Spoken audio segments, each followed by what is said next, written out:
السلام علیکم دوستو، میں زید زمان بلگرامی اور آپ دیکھ رہے ہیں کامیاب لوگ۔ دوستو، میں آج آپ کو اس ویڈیو میں دو ایسے فیصلوں کے متعلق بتانے جا رہا ہوں۔ اگر انسان اپنی زندگی میں یہ دو فیصلے، یہ دو ڈیسیژن صحیح کر لیتا ہے تو اس کی زندگی پرسکون، خوشگوار اور ایک کامیاب زندگی گزر سکتی۔ جو پہلا فیصلہ ہے وہ انسان کے پروفیشن کا ہے، انسان کے پیشے کا ہے۔ اگر انسان اپنی زندگی میں ایک اچھے پیشے کا انتخاب کرتا ہے، ایک اچھے پیشے کو اپنے لیے منتخب کرتا ہے تو وہ اس کی زندگی پرسکون اور خوشگوار گزر سکتی ہے۔ اب سوال یہاں پہ یہ پیدا ہوتا ہے کہ وہ اپنے پروفیشن کا، اپنے پیشے کا انتخاب کیسے کر سکتا ہے۔ اس میں پہلی چیز تو یہ ہے کہ جب بھی وہ اپنے پروفیشن کا انتخاب کرے، اسے یہ سوچ لینا چاہیے کہ یہ جو میں پروفیشن اپنے لیے منتخب کر رہا ہوں، یہ اس کی آنے والے دور میں کیا مانگ ہوگی۔ کبھی کبھار ایسا ہوتا ہے کہ ہمارے جو پروفیشن ہوتے ہیں وہ وقت کے ساتھ ساتھ تبدیل ہوتے رہتے ہیں۔ کتنے ایسے کام تھے جو اب ختم ہو گئے۔ مثال کے طور پر بہت زیادہ کام جو تھے لوگ کرتے تھے، لیکن اب لوگ نہیں بلکہ انہیں مشینیں کر رہی ہیں۔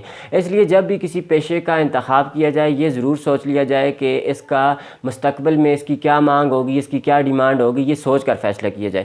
دوسری بات اس میں بڑی عام یہ ہے کہ کوشش کر کے اس پیشے کا انتخاب کیا جائے جس میں انسان دلچسپی لیتا ہو۔ مثال کے میں یہ آپ کو بتانا چاہوں گا کہ اس پیشے کا انتخاب کیا جائے جو انسان کا پیشن ہو۔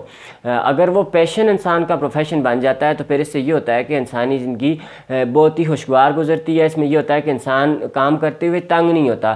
اب جو انسان کا پیشن ہوتا ہے، میں آپ کو ایک ایگزامپل یہاں پہ چھوٹی سی یہ دوں اس کو سمجھانے کے لیے کہ اگر ایک بندہ کام کرتا ہے، وہ کام کرتے ہوئے تھکتا نہیں ہے، وہ تنگ نہیں ہوتا، اسے ٹائم کا نہیں پتہ چلتا، ٹائم گزر جاتا ہے۔ جب وہ ٹائم دیکھتا ہے اتنا ٹائم گزر گیا ہے لیکن میں اپنا کام کر رہا ہوں۔ اور دوسری طرف ایک ایسا بندہ ہے کہ وہ ایک چھوٹا سا کام کرتے ہوئے بار بار وہ اپنی گھڑی پہ دیکھتا ہے کہ اب کتنا ٹائم ہوا، اب کتنا ٹائم رہ گیا ہے میرا یہ دن لگانے میں، میرا یہ کام کرنے میں۔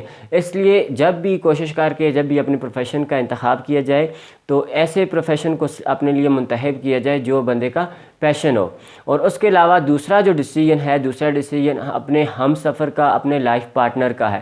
اگر انسان اپنے ہم سفر کا، اپنے پارٹنر کا انتخاب صحیح کرتا ہے، مثال کے طور پر جس سے ہم نے شادی کرنی ہوتی ہے، اگر لڑکا ہے تو وہ لڑکی کا انتخاب کرتا ہے اور لڑکی ہے تو لڑکے کا انتخاب کرتی ہے۔ ایک لڑکا شادی کرنا چاہتا ہے تو اسے سوچنا چاہیے کہ میں جس لڑکی سے شادی کر رہا ہوں وہ کیسی ہے، اور اگر ایک لڑکی ہے تو اسے اس بات کا علم ہونا چاہیے، اسے اس بات کا پتہ ہونا چاہیے کہ میں جس لڑکے سے شادی کر رہی ہوں وہ کیسا ہے۔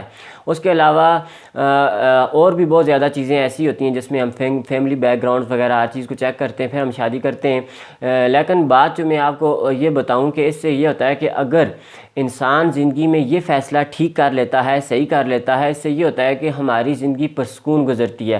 وگرنہ اگر یہ فیصلہ ہم سے غلط ہو جاتا ہے تو اس سے یہ ہوتا ہے کہ ہماری زندگی میں مشکلات ہوتی ہیں، روزانہ جھگڑے ہوتے ہیں، فساد ہوتے ہیں، پوری دو فیملیاں جو ہیں ان کے درمیان ایک ڈسٹربنس رہتی ہے، ان کے درمیان لڑائی جھگڑے رہتے ہیں۔ اس لیے میں آپ سے یہ گزارش کروں گا، اگر آپ کی شادی ہوگی تو پھر تو ہوگی، اگر آپ نے کسی پروفیشن کا انتخاب کر لیا وہ تو ہو گیا، لیکن اگر آپ نے ان چیزوں کا انتخاب نہیں کیا تو ان چیزوں کا انتخاب صحیح سوچ سمجھ کے کریں تاکہ آپ کی زندگی اچھی اور پرسکون گزرے۔ یہ تھی میری آج کی ویڈیو، امید کرتا ہوں کہ یہ آپ کے لیے کارآمد ثابت ہوگی۔ اللہ آپ کے لیے آسانیاں پیدا کرے۔ بہت بہت شکریہ۔